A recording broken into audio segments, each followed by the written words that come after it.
8 out of 10 blogs researched, including ours, try to answer the $1 million question. What is the next trend in social media marketing? Yeah, I know, we already searched a lot about this, and by now, you already know the answer. But just to make sure we're on the same page, 8 out of 10 blogs researched, including ours, say that live streaming videos and influential marketing are going to rock in the upcoming years. However, with so many blogs, videos, pictures, GIFs, and cats being posted every day, how are you going to stand out? Well, this is when you need analytics.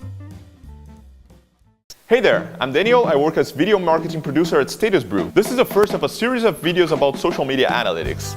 Today we're going to cover Twitter analytics and how you can make smart decisions based on data. But why do we need analytics in the first place? Well, if you're watching this video, you're probably facing a situation like this. You have worked hard to produce your content, prepared tons of posts to several social media platforms, but when you finally publish everything, you discover that nobody's commenting or liking or sharing your content. The question popping in your head right now should be, gosh, is my content that bad? You are not alone. Truth is, social media organic reach is dying. Take, for example, this post made 2 years ago.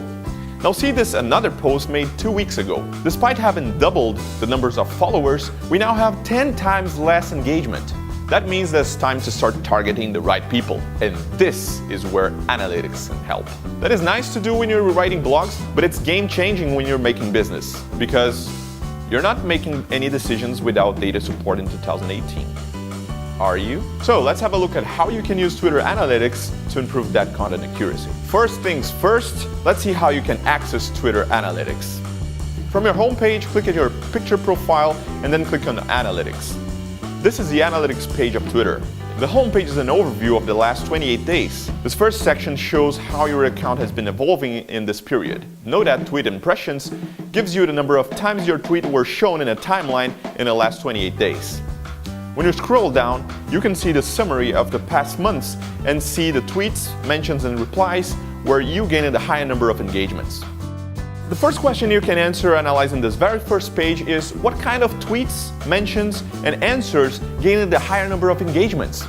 You want to make sure that it includes those elements in your next tweets. In general, tweets mention other people, also called shoutouts, including hashtags and trending topics, usually gain more engagement. The rule here is simple. Focus on what is working. Tweets including videos, pictures, GIFs also gain good attention. These are great if you're an artist or a photographer trying to gain exposure. Now let's click on View Tweet Activity right below your top tweet. This is a summary of the statistics of your tweet that received a higher engagement. Engagement accounts for every interaction that tweet received. If someone likes your tweet, that's an interaction. If someone retweets, that's another interaction. In the social media industry, it's known that it's better to have only a few highly engaged followers than thousands of followers with nearly no engagement. That's because engaged followers are more likely to be loyal to your brand, defend your brand when some bad comments come up, and ultimately buying from you. Next section is Tweet section. At this section, you can see the evolution of the impressions per day over a period of 28 days. You can also change the time period to 7 days or any other period you prefer. Scrolling down the page, you see a list of the latest tweets and the metrics of impressions and engagements next to it. The engagement rate is calculated by dividing the total numbers of engagements per the total numbers of impressions of a tweet. Twitter ranks tweets per the total numbers of impressions. Now let's see the audience section. This section gives you more detailed information about your followers. You can see the evolution of the followers over time, what is their major interest, and the gender majority. The section Demographics will show the age of your audience, where they live, and what the language they speak. It's nice to understand, for example, that you have lots of followers from an unexpected country like Turkey. It might be interesting to produce some content targeting this specific group. The lifestyle section will show the major interests of your audience. You can discover that their major interest is something that is not related to the goals of your company. In this case, you're probably not targeting correctly. The mobile footprint will show the companies that takes care of your audience internet connection, and it also shows the devices your followers use to access Twitter.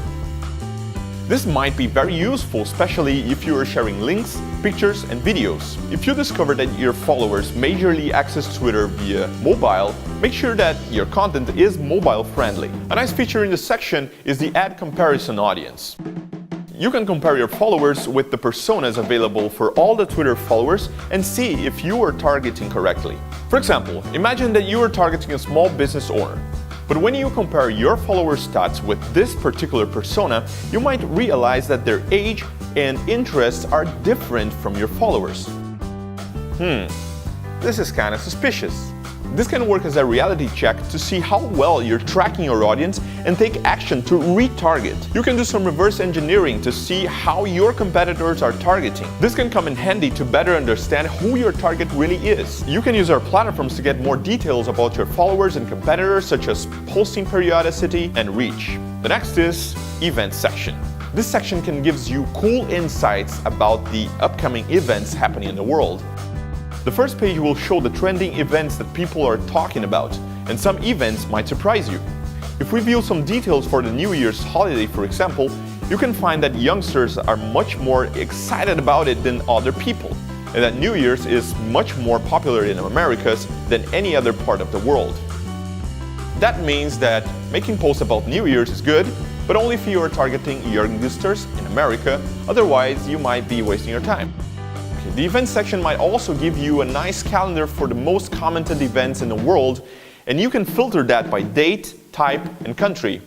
Now think about this. How do you think Nike is always trending in all sports events? Simple. They keep tracking of the upcoming events and they prepare all the content before the event to happen. The events listed here are the trending topics of tomorrow. Let's take the hypothetical example of Brazil and Spain disputing the World Cup finals. Companies like Nike and Red Bull prepare videos, images, tweets, and posts long time before the finals. These companies are talking about the World Cup even before the events to start because they have anticipated the event. If you want to be top of mind, you can use this feature to anticipate events and trending topics. You can see the upcoming sports events, movies, and even the recurring trending topics as the famous Motivation Monday, confirming the fact that people do need motivation on Mondays. Another great trick is to find a recurring trending topic that suits you, so you'll always have something nice and trending to post. Well, that's it for now. I wish you good luck in your analytics. If you have any questions, please leave a comment. I'll be happy to answer. Visit our blog at blog.statusbrew.com. Also connect with us at Twitter, Facebook, and Instagram and LinkedIn. See you next time.